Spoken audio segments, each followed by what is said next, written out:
Magandang araw mga kabunyog, mga kababayan. Kulek Soliman ang malupit sa katotohanan.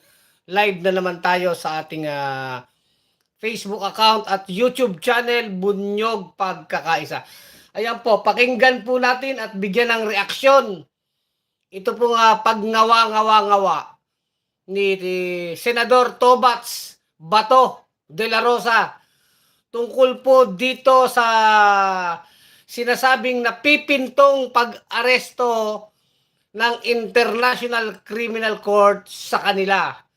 Dito po kila Rodrigo Canor Duterte at sinasabing ang kasama po sa mga second batch na aarestuhin, kasama daw di umano itong sila Bato de la Rosa, itong si Tobats, itong sila Bongo at nababanggit din po dyan yung pangalan ni Sara Duterte, Inday Takaw. So ang sinasabi po, yung impormasyon na yan ay galing po mismo kay dating Senador Antonio Trillanes na talagang hindi lamang to tinik sa lalamunan at tagiliran ng mga Duterte, kundi talagang nabubulunan na sila kay dating Senador Antonio Trillanes. So yan, pakinggan po natin yung interview po ni Karen Davila dito kay Bato de la Rosa, dito kay Tobats. Tungkol po dito sa International Criminal Court. Ito yung salitang ayaw marinig ng mga Duterte, no? Ng mga Duterte. Ang mahiwagang salita, ang magic word, ICC. Sabi ng ICC, dito na mi, where na you? Di ba ngayon? Pakinggan po natin itong matindi po itong sabi natin pagngangawa-ngawa ni Tobats dito kay Karen Davila sa kanyang interview. Ito po, pakinggan po natin mga kabunyog, mga kababayan. At bigyan natin ng reaksyon. Korte natin, we have the RTCs, we have the Court of Appeal, we have the Supreme Court. Open lahat yan. You filed it. Yan po yan po yung sinasabi ni Bato. Yan talagang talaga high blood agad si Bato. Tuloy po natin. This is there. Bakit hahantong pa kayo sa ICC? Ibig sabihin ba, naka-small ka sa mga judges natin, mga justices natin sa Supreme Court na wala silang ginagawa? Yung ating DOJ walang ginagawa? Yan ang nangyarap sa mga tao na just to amplify, just to embolden their claim na Duterte is a Satan, Duterte is a demon. Yun ang gusto nyo lagi ipapalabas sa ICC. Why? Putulin muna natin yung pag-iyak ni Bato. Yan ini-embolden daw o minamagnify lamang. Pinalalaki lamang daw ang kaso. Sabi ni Bato. Pwede naman daw sa mga local courts. May sagot po dyan si Karen Davila Gusto kong sabihin. Pero gusto muna nating marinig nyo yung sagot ni Karen Davila. Patanong din yung sagot. Pero yun yung sagot sa sinasabi ni Bato. Tinatanong siya, in a way yun ang sagot. Pakinggan natin. Ang sinasabi lang ni Bato dito, gusto daw natin tawaging satanas o demonyo itong si Duterte. Kasi gusto lang daw natin, o yung mga nagkaso sa ICC, pinalalaki lang daw. Pinalalaki. Ang pinag-uusapang patayan dito, 30 mil. 25,000 to 30,000. Killings po, killings. Hindi po physical injury.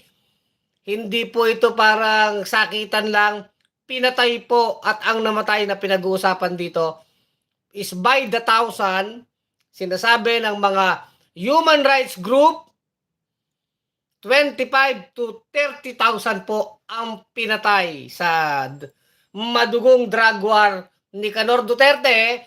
At syempre, bakit nag-iiyak si Bato ngayon? Hindi naman bago tong issue na ito. Bakit sobrang ngawa na? Paparating na ba Bato? Mukhang meron na silang nakukuhang impormasyon Ngayon, bakit sasabit si Bato? For the reason na talagang sasabit siya dahil siya lang naman ang tagapagpatupad ng Oplan Tokhanghang. Ayan Yang Oplan Tokhang na yan, Si Bato po ang tagapagpatupad niyan. Kumbaga, ang kanang kamay ni Kanor sa sindikato ay si Tobats. Bakit po? Siya po ang Chief of Police ng Philippine National Police ng panahon ni Duterte. Bago ito naging senador, ito po yung naging PNP chief, no? Kaya nga naging 4-star general tong si Tobats eh. Ngayon, kasama siya siyempre, nahagip siya at talagang bullseye siya dyan sa kaso. Ang ipaliwanag na lang niya dyan, simple lang yan eh. Bibigyan sila ng pagkakataong magpaliwanag. Kumbaga, di ba, may kasabihan tayo, yung iba sinasabi, sa presinto ka na lang magpaliwanag, Tobats. Eh dito, hindi presinto. Sa ICC ka na lang magpaliwanag. Ngayon, ang sabi ni Tobats, pwede naman daw sa mga korte natin, sa mga local courts. Alam natin ang sagot, pero hayaan natin muna yung interview ni Karen Davila para mas magandang galing kay Karen Davila yung pagbara o pagsupalpal dito kay Bato. O, bago natin i-play pala uli ang interview na ito, o nandiyan si Al Ulalya, nako suking-suki natin, Al Ulalya, good eve Sir Kulek, salamat O si Putin, hi everyone. O nandito pala si Kabunyog, Angel de la Guardia, aka Emmanuel Sabasa ng Tagig. O utal-utal ka na Bato. Wala namang kasi kwenta ang korte mo, Bato. Local court pang nalalaman. Sinagot mo agad Kabunyog Emmanuel Sabasan, ano? Bong Flores, kabunyog natin. Bong Flores, magandang gabi, Idol Kulex, mabuhay ka. Maraming salamat, Mabuhay ka din. Kabunyog, Kapogi, Bong Flores, Nasa ka ba ngayon? Sabi ni Emmanuel Sabasan, hindi naman kasi tao mga sangkot sa EGK ni Duterte. Oo. Okay. So, comment nyo lang po. Mag-comment lang kayo dyan. At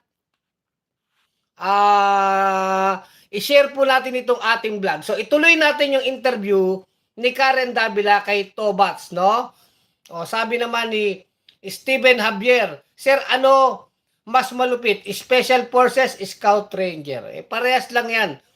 Basta ginagawa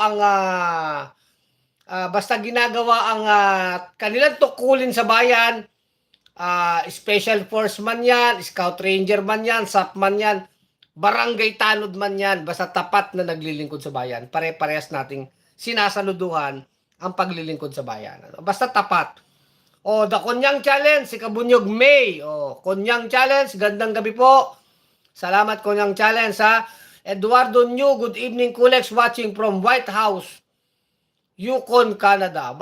White Horse, kala ko White House, no? White Horse, Yukon, Canada. Eduardo New, salamat, Danilo Flores, Idol Kulex, good eve from Dau, Lubao, Pampanga. Wow, Danilo Flores, kontakin ka namin dyan. Sana i-message mo ako para maging member kayo ng Bunyog, no? Danilo Flores, i-PM mo sa akin ng yung Facebook account. Ituloy natin mga kabunyog itong interview ni Karen Davila dito kay Bato de la Rosa. Ano ba nangyari sa Pilipinas? We insist on I don't know. Anong nasa utak ng mga tao na ito? Bakit magpa-ICC? Bakit? Wala ba tayong korte? Hindi ba gumagana yung ating korte? In fact, Karen, hindi lang ang ating criminal justice system is working right now. Even the legislature is working towards that end. Pati yung legislature natin dapat hindi na yan kanilang turf yung pag-iimbestiga dahil ang ginagawa lang ngayon is not no longer in aid of legislation, kundi para pananagutin ang mga police na involved dyan sa war on drugs. Okay. Yun. Kita nyo, kahit po yung investigasyon sa Kongreso, binabanata ni Tobats talagang umangawa siya Ngayon, ang problema dito, senador din siya. Ngayon, itong mga congressman kasi mukhang nahihimasmasan. Yun pong Committee on Justice. Diyan po sa House of Representatives, mukhang ipapatawag po si Kanor Duterte at itong si Bato. At ang matindi dito, yan sa hearing na yan, haharapin nila si Laila de Lima. Patay kayo ngayon. Para kayong sinabugan ng 1,000 toneladang ebak dyan. Mag-aalingasaw po ang baho niyan. Kasi haharapin nila at last si dating Senadora Laila De Lima. Showdown yan. Yung pagharap po dyan sa Committee on Justice, yung hearing po sa House of Representatives. Kumbaga, at last, magkakaroon ng hearing tungkol po sa extrajudicial killings, mga patayan na naganap sa panahon ni Duterte. Yan yung iniiyak-iyak ni Bato, hindi na daw in aid of legislation. Abay, parang inaapi na naman si Tobats ang drama. Parang kibuloy din, ano? Pero nung panahon po na, naalala nyo ba? Ang daming mga House hearing, ng mga Senate hearing po, na ang nagko-conduct niyan, sila Bato, sila Bongo, di ba? Sila Robin Padilla, binubuli-buli nila yung mga resource person nila eh. Napakatapang. Ngayon, nasan ang tapang nyo, kahit uminom yata ng isang garapong kape, hindi ito tatapang eh. Di ba? Ngayon, pinapatawag sila ngayon sa House of Representatives, haharapin nila si Senadora Laila De Lima. Ang maganda dito, equal footing na. Kasi natatandaan natin noon, matandaan po natin mga kabunyog, mga kababayan, nung senador pa si Laila De Lima sa Committee on Justice dyan sa Senado, siya po ay naghihiring tungkol sa extrajudicial killing sa mga patayan. Nandiyan na po si Matubato noon, si Las Cañas, magtetestimonya na pinigil po ng mga senador na himod puwet kay Duterte noong mga panahon na yan. Matindi. Nakakasuka tong mga senador na to, napakadami po niyan. Himod puwet kay Duterte, pinatigil po yung hearing na yan kasi sasabit na si Canor. Pero nung panahon na yan, presidente kasi si Canor Duterte kaya tinanggal po si Laila De Lima bilang chairman ng Committee on Justice. Di ba? Kasi mga himod puwet kay Duterte Ngayon, naiba na po ang panahon. Weather lang, sabi nga ni paring Erap, di ba? Weather lang. Ngayon, itong House of Representatives, hindi na po ito control ni Canor. In fact, mas sabihin natin talagang mas mas sumusunod to kay Martin Romualdez na speaker nila. Ano man ang motibo nila dito, politika man yan o kung ano man, ang mahalaga po sa atin, once and for all, malaman natin ang katotohanan dyan sa mga war on drugs ni Duterte. At dyan nga po ay a-attend si dating Senadora Laila De Lima. At kung paatinin po, isasampi na itong si Bato o si Canor Duterte, kasi si Canor Duterte hindi na presidente, isasampi na dyan, maghaharap-harapan ngayon. Kaya lang, ang maganda po ngayon, hindi na powerful, hindi na ganong makapangyarihan si Canor Duterte. Hindi niya na pwedeng ibuli yung mga congressman. In fact, marami mga congressman dyan, ebak na lang ang tingin sa mga Duterte. Ebak, di ba? Mabahong ebak na lang sila ngayon. So talagang bibistayin sila ng gusto yan. Ngayon, kasabay po niyan kasi yung napipintong arrest warrant ng ICC. Kaya, doble-doble po ang sakit ng ulo ng mga Duterte ngayon. At isa nga si Bato sa pwedeng arestuin ng ICC. Kaya, re-electionist pa si Bato. Hindi pa siya sigurado kung mananalo siya. Mahirap ang kanilang kalagayan. Kasi po, kahit ang mga halimbawa, masabi natin sa politika, itong mga Marcos loyalist, sinusuka na itong mga Maka-Duterte, di ba? Itong mga Duterte senator, itong si Tolentino, itong si Bato, itong si Bongo, mga re-electionist, hindi na po yan makakakuha ng boto sa mga Marcos loyalist, yung mga diehard. Lalo naman sa mga kakampings tsaka dilawan votes, di ba? Yung yellow votes tsaka pink votes, hindi yan boboto sa mga Duterte senator. Nakagaya ni Bato, Bongo at Tolentino. So ang boboto na lang dito kila Bato, yung mga aanga-angang Dutards, di ba? Yung mga yung mga maloloko pa nila. Which is ngayon nga, pabulgar ng pabulgar yung kabulukan nila. So ganito yung reaction ni Bato kasi talagang sunod-sunod na ang problema nila ngayon. Ha? Itong ICC, itong pagdinig sa Kongreso, tapos si Canor ay iniimbestigahan pa sa Parmal, kung ano-ano na po. Napakadami na, patong-patong na. Tinanggal pa sabi natin nag-resign pa si Sara Duterte sa pagka-DepEd Secretary. Ibig sabihin, hindi na rin siya hawak ng Malacanang. At kaya nga biglang nagdeklara, tatakbo daw yung si Polong, si Baste, tsaka itong si Canor Duterte na senador. Mga ano na yan desperation move. Ngayon, itong interview po ni Karen Davila kay Bato, makita niyo yung pagsasalita ni Bato, takot Kumbaga, dinadaan lang po sa angas, pero nararatel na siya Nararatel, naliligalig na. Ang salita niya, hindi na po magkandatuto. Kasi threatened na Kumbaga, nandyan na, reality na. Malapit na yung posas. Kaya na si Bato na bakit dapat daw local court. Yan ang kanilang argumento. Kala ko ba haharapin nila, di ba? Ang tatapang ngayon, wala na yung tapang, no? Sabi ko nga, kahit isang garapong Nescafe, hindi sila mapapatapang nito. Sabi ko sa inyo pagka nandyan ang ICC, babaloktot din mga ito di ba? Yung si Bato, mukhang lumalambot na si Bato Di ba, Tobats?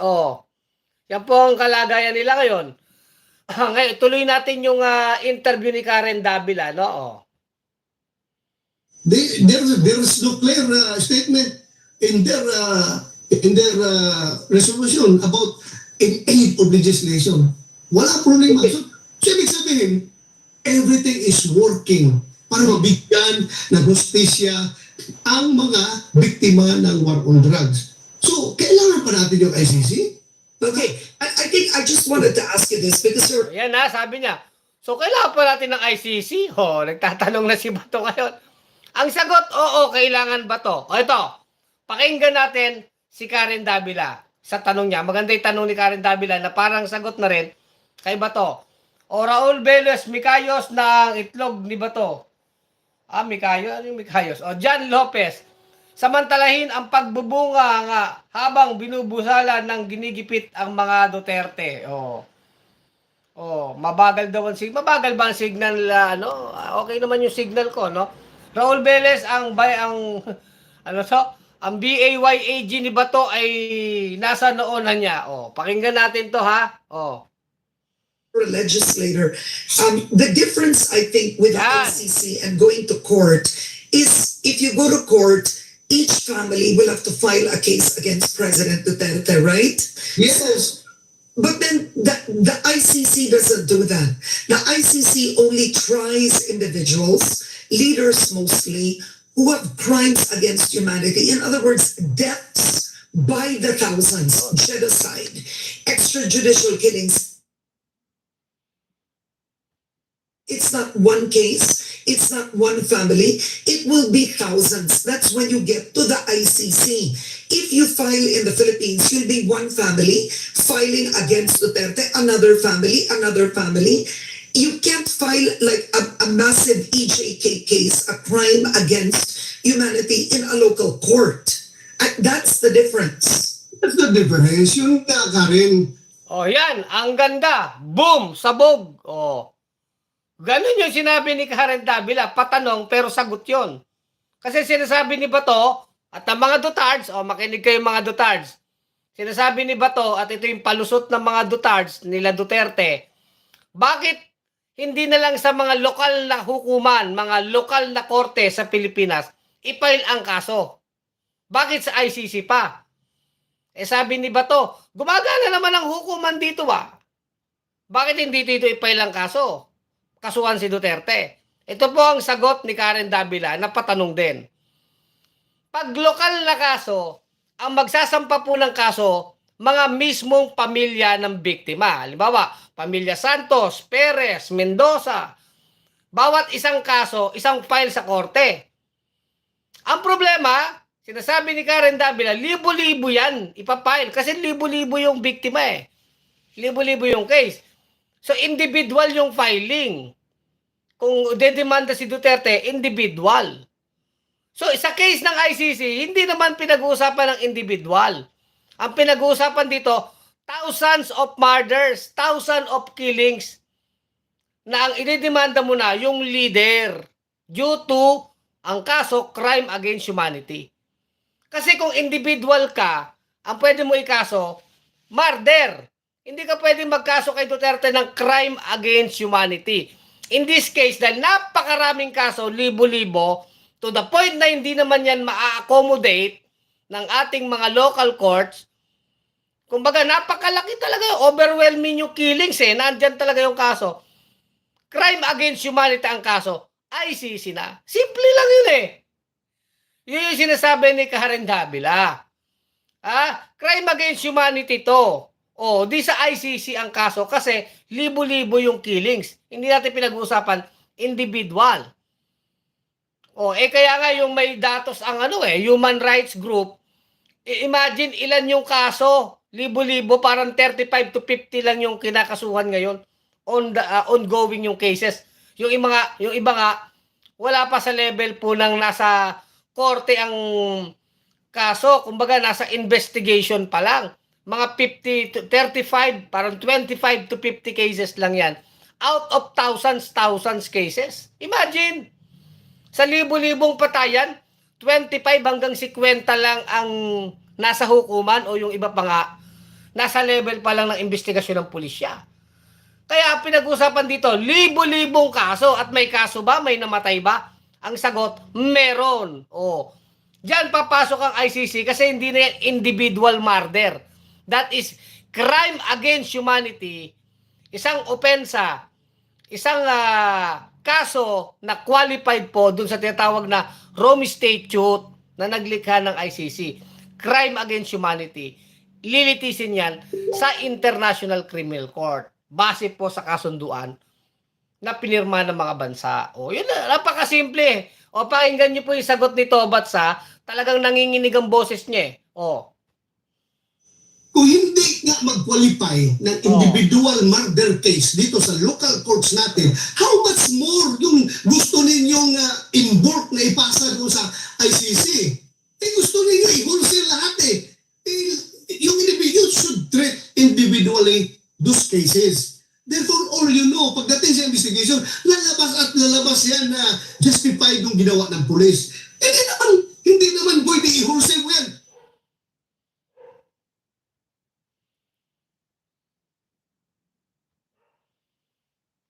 Okay, naghang si Bato.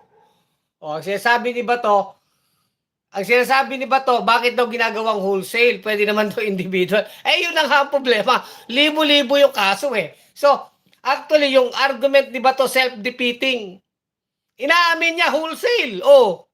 Ikaw na nagsabi, ang patayan libo-libo. Di crime against humanity, hindi mo ma-expect individual family, idedemanda mo yung presidente ng Pilipinas. Diba? Anong katarungan makukuha mo individual family? Baka patay na si Duterte, hindi pa matatapos ang kaso.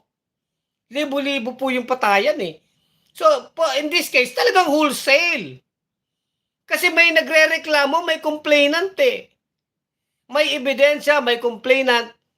Ang gawin nila, idepensa nila yung sarili nila sa ICC. Di ba mga kabunyog, mga kababayan? Simpleng-simple yung logic Okay, ICC sa inyo lahat ng kaso na yan. You investigate. Hindi nga nag-qualify sa local courts yung iba na yan.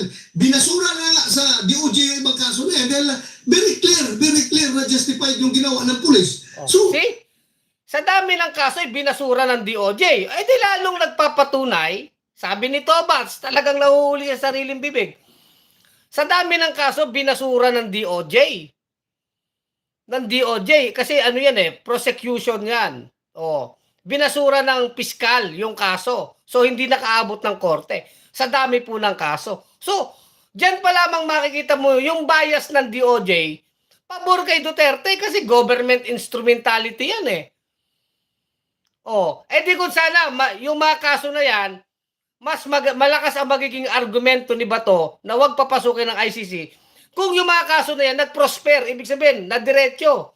Kung libo-libo yung patayan, at pinail sa DOJ, makita natin, libo-libo din yung na-file na kaso at daan-daan yung napaparusahan. Pwede natin sabihin, ay, gumagana ang justice system.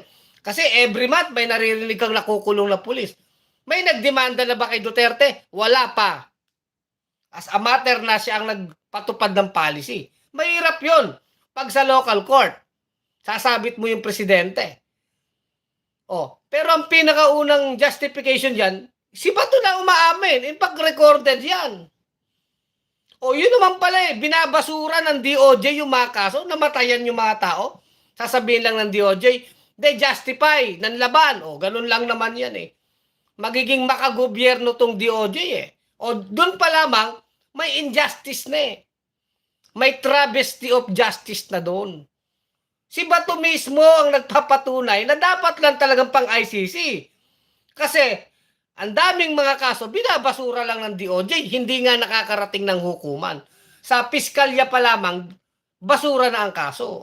Paano naman yung mga pobre na nag-aangad ng katarungan? Pagdating pa sa DOJ, babasura lang ang kaso nila. Ang kanilang complaint. Complaint pa lang yan Hindi pa yan masabing criminal case. That is complaint pa lang. Hindi pa umaabot sa korte. Kasi kailangan sabihin ng DOJ, may probable cause, isasampa ng DOJ sa korte. Pero in this case mismong sa piskalya pa lang, sa DOJ pa lang, dismiss ang mga kaso. Ibig sabihin, may itong DOJ, pabor ito sa gobyerno kay Duterte. Pabor sa mga kino-complain, di ba? Sa mga pulis. Kaya self-defeating talaga yung argument ni Bato. Talagang nanginginig siya Kaya yung bibig niya, dun siya nahuli mismo. Tuloy po natin mga kabunyog. Bakit natin i-insist na i-wholesale doon sa ICC? Di ba? I don't see. Bakit ganun na lang palagi ang iniisip ng mga tao? Iniisip daw ng mga tao. Bato, hindi yan. Parang marites lang na iniisip. May mga aktual na namatay. Tignan nyo na. Gipit na. Iniisip lang daw ng mga tao. Para bang pinagbintangan lang si Duterte? Hindi naman to bintang May mga aktual na complainant. In fact, libo-libo yung patayan. Yun mahirap.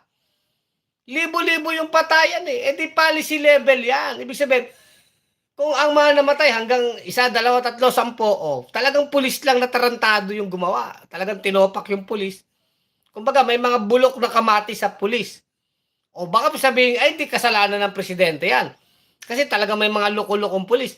Pero sa case na ito, libo-libo yung pinatay. In fact, 25,000 to 30,000 yung pinatay.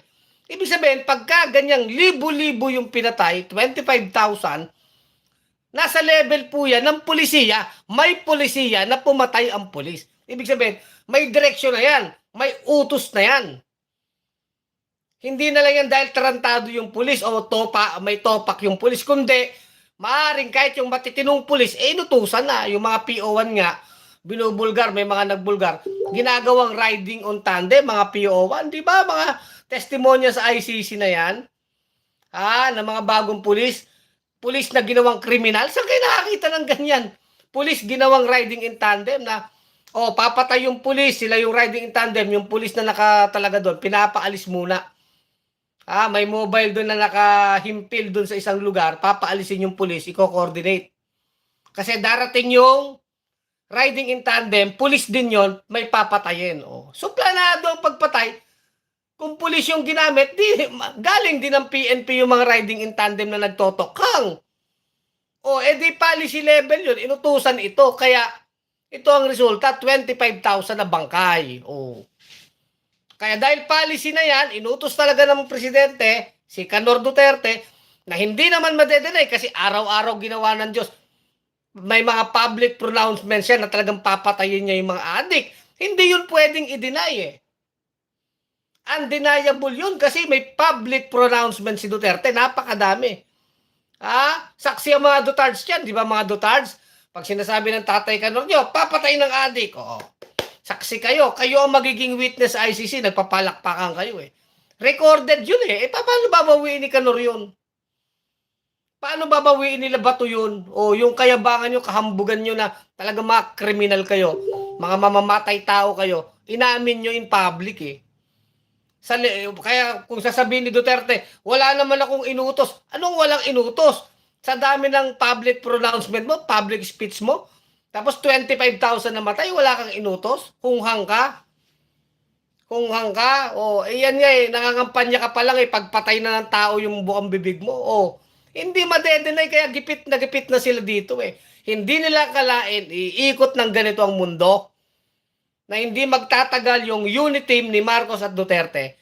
Darating ang panahon, kahit si Marcos, susuwagin sila. O di ba nag-away itong unity team? Kung kaibigan nila si Marcos, hindi mangyayari ito. Pero dahil magkaaway na, nilalaglag na sila sa pansitan. Nilalaglag na sila sa ICC ngayon. Laglag to the max na yan. Ganun lang po yun. Ang ano rito, bagamat may away politika, yung Marcos Duterte, pero ang pinakamalagang bahagi, parte dito, talaga namang kailangan ng katarungan ng mga biktima, regardless ng away politika nila. Ang sabon nyo kasi, katarungan para sa biktima, katotohanan. Pero ang nagpabilis ng ICC ay yung away politika. Di okay na yon sa ganung level.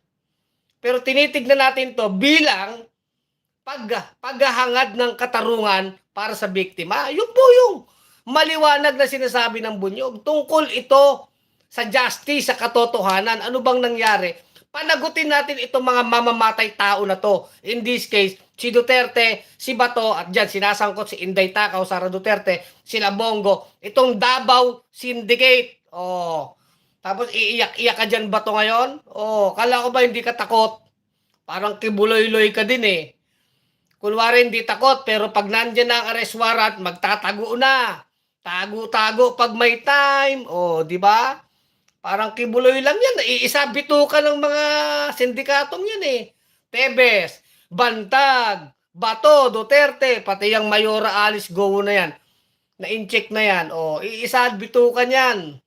Pag nandyan na arrest warrant, tago-tago na. Tago-taguan, maliwanag ang buwan. Tatago na rin yan si Kalbo, itong si Bato. Hindi ito magpaparesto, kahit si Canor po. Kasi alam nila, pag inaresto sila ng ICC, hindi na sila makakalaya. Non-bailable yan Wala po yung piyansa. Pakinggan pa natin ang sabi ni Bato Talagang nanginginig sila dito ngayon. Kung sila sa ICC na pwede naman dito sa mga local courts natin, individually i-treat yung mga kaso na yan. See? So yun po, pinipilit ni Bato, individual court. Paano individual court? Libo-libo nga ang patayan. Di, simple lang. Crime against humanity yan Ngayon, kung policy level yan, kung hindi yan policy level, patunayan ni Duterte. Pwede naman siya kumuha ng abogado, si Roqueta, kunin niya, si Panelo, kung papayagan ng ICC yan. Alam ko may mga abogadong pwedeng ano lang dyan, sa ICC, pumasok. Di bahala na si Duterte pagtanggol ang sarili niya. Pero ang katotohanan dito, masakit na katotohanan para dito sa sindikato ni Duterte, nila Bato, hindi nila pwedeng bulahin, paikot-ikutin ang International Criminal Court. Hindi nila ito mapapaikot. At ang masakit dito, ilalaglag sila ng Marcos administration. Mahihirapan si Marcos dito na pagtatakpan pa tong si Duterte o paprotektaan. Mapipit-pit si Marcos dito. Unang-una sa kanyang base ng supporter. Kasi ang mga Marcos loyalist talagang gigil na gigil kay Canor sa mga Duterte. Mga Marcos loyalist yan. Politically speaking tayo, hindi naman tayo maka-Marcos. Sinasabi lang naman natin talaga. Na talagang iba na ang pronounce, talagang basag na to, hindi lang basag na basag itong unitives nila. Talagang pinino na parang ano na ito Parang binistay na buhangin to na talaga nagkalat-kalat sila, naghiwa-hiwalay na sila. Sa punto ng politika yon, yung galit pa ni Romualdez at ni Lisa Marcos Araneta sa mga Duterte. Talagang dinudurog kahit sa House of Representatives. Makikita nyo, dinudurog yung mga Duterte. Tayo naman, basta tayo, whatever it is, away nila sa politika, bahala sila sa buhay nila. Ang Bunyog ay mas interesado para sa katarungan paghahangad natin ng katarungan para sa mga biktima, yun, justice. Na tayong lahat deserve natin yon. Mayaman man, mahirap man tayo, pobre tayo, may karapatan tayo sa hustisya. Di ba? So yun po yun, katotohanan at maging aral ito sa bayang Pilipinas na itong sindikatong killer, mamamatay taong sila Duterte. Once and for all, lasapin nila yung bagsik ng batas. Ang batas ay batas. At ang ICC bilang isang international agreement ay bahagi ng international law, batas international na sinasabi ng konstitusyon. International law is part of the law of the land. Therefore, yung mga kasunduang pinipirma ng Pilipinas, nagiging bahagi ng batas international, ay nagiging bahagi ng ating batas sa Pilipinas. Yan po'y tinatadhana ng ating konstitusyon. Kaya hindi pwedeng sasabihin ng mga Duterte, wala yan, mga dayu-dayuhan yan. Hindi to usapin ng dayuhan. Usapin ito ng batas internasyonal na nare-recognize natin bilang batas ng Pilipinas dahil pumirma tayo dyan. O, di ba? Ang pinakamagandang gawin na lang nila Tobats, harapin nyo yung kaso nyo. Harapin nyo. Parang Laila de Lima. Kung wala kayong kasalanan, harapin nyo yung kaso nyo. Kahit makulong kayo. Di ba? Si Laila de Lima, inimbento ng kaso, mga imbentong kwento, imbentong apidabit, mga kwentong marites, pinapirmahan dun sa mga bilanggo, yung mga imbentong kwento, idiniin si Laila de Lima, kinulong. Pero si Laila de Lima, hindi nagtago, hindi nagalibay, hindi nagsakit-sakitan, hindi nag-wheelchair, hindi nag-neck brace. Hindi nag-neck brace kagaya ni Aling Gloria, hindi nag-wheelchair, hindi nagsakit-sakitan. Kundi hinarap ang kaso kahit nakukulong siya. At ngayon, napatunayan, siya'y walang kasalanan, siya'y nakalaya dahil wala talaga siyang kasalanan from the start. O, di ba? Ganun lang yon. Sila Duterte nga, miski anino pa yan, hindi pa napopusasan eh. O nagngangawa na si Bato ngayon. Kala ko ba hindi ka natatakot, Bato? Sama mo yung best friend mo si Robin Padilla. Sabi, yan ang abangan din natin. Kung sasama talaga tong si Suklay Bigote, magpapakulong sa ICC. O, di, mga tinamaan na kayo ngayon ng magaling dyan. O. Bilog ang mundo, isa-isa na po silang sinisingil ng tadhana. O. Digital ang karma. O, di ba? Yung pasiga-sigang si Duterte ay para ng daga ngayon. Kaya ngayon, tatakbo ka pang Duterte ka sa senador, uugod-ugod ka na. O, hindi mo pa nga tapos yung mga kaso mo sa ICC, yung Pogo, yung China. Tatakbo ka pang senador, di ba? O, wala na eh. Tingin ko, unti-unti na pong namumulat ang taong bayan, di ba? O, sabi ni Chris, Joben, Arbeles, huhugas kamay ni Marcos, ICC na nga ang na siya mag-iimbestiga. Raul Veles, maghugas kamay si Marcos sa investigasyon. Basta ang mahalaga sa atin, huwag pakialaman yung investigasyon yan. Hayaan lang ang batas eh. Yun lang, hayaan ang batas. Total, may karapatan si Duterte ipagtanggol ang sarili niya. Hindi naman siya bibitayin agad yan. May bitay pa ba? Bahala na ang batas dyan. May due process yan. Buti pa nga sila Duterte, sila Sara Duterte, sila Canor, sila Bato, kung aarestuin man yan ng ICC, poposasan, ikukulong, naranasan pa nila ang due process.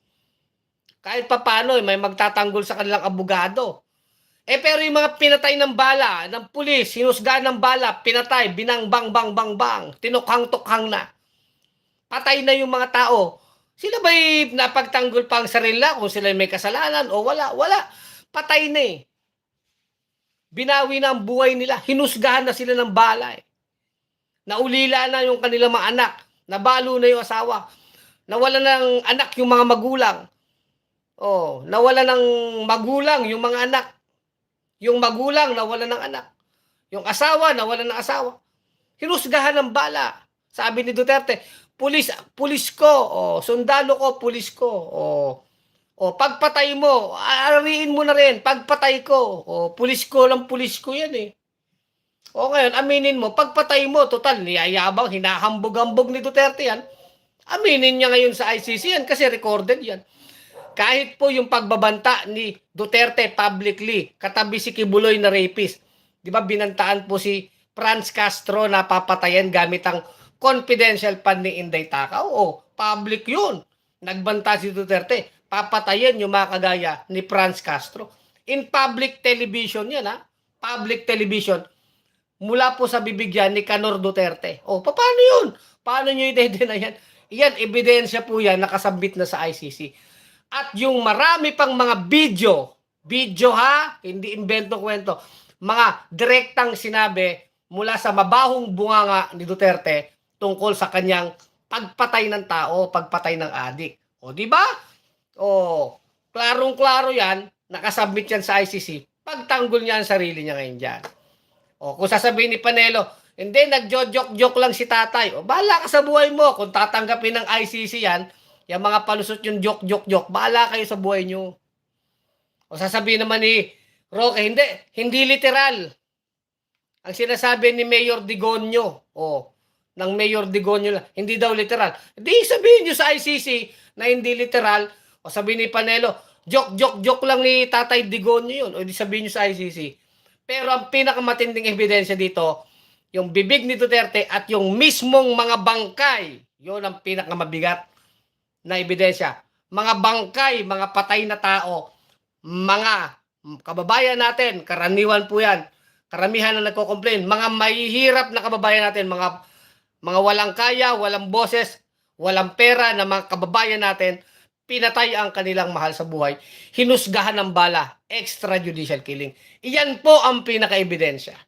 At yung ito pa, yung mga testimonya ng mga pulis na pinatawag ng ICC, may mga general dyan, mga kernel, nagbaligtara na po yan. Malamang tayo, malamang sa malamang, kinanta na si Canor, kumanta na po, kinanta din si Tobats, kumakanta na sila.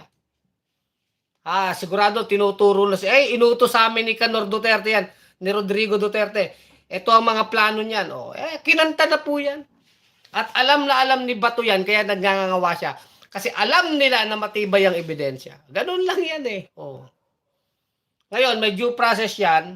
Bahala na ang katarungan. Bahala na ang batas sumusga sa kanila. Di ba? Kung mamamatay sila, di bahala na ang Diyos. Ang concern ng bunyog, katarungan, katotohanan, katarungan para sa mga biktima, katotohanan para sa aral na makukuha ng bayan. Na kailanman ito mga kagaya ni Duterte ay hindi na muling makabalik sa pwesto, hindi na lumitaw ang isang Duterte, isang pamilyang Duterte, mamamatay tao, magnanakaw, abusado, sinungaling, bastos, hudas. Di ba? Yan po ang buod ng ating vlog, no? So, Kulit Soliman ang malupit sa katotohanan, mga kabunyog, mga kababayan. Tuloy ang laban. Bunyog, bunyog, halikan na kasama ka. Bunyog, kapag buklod ay may pag-asa. Luzon, Visayas, Mindanao, isa ang pananaw.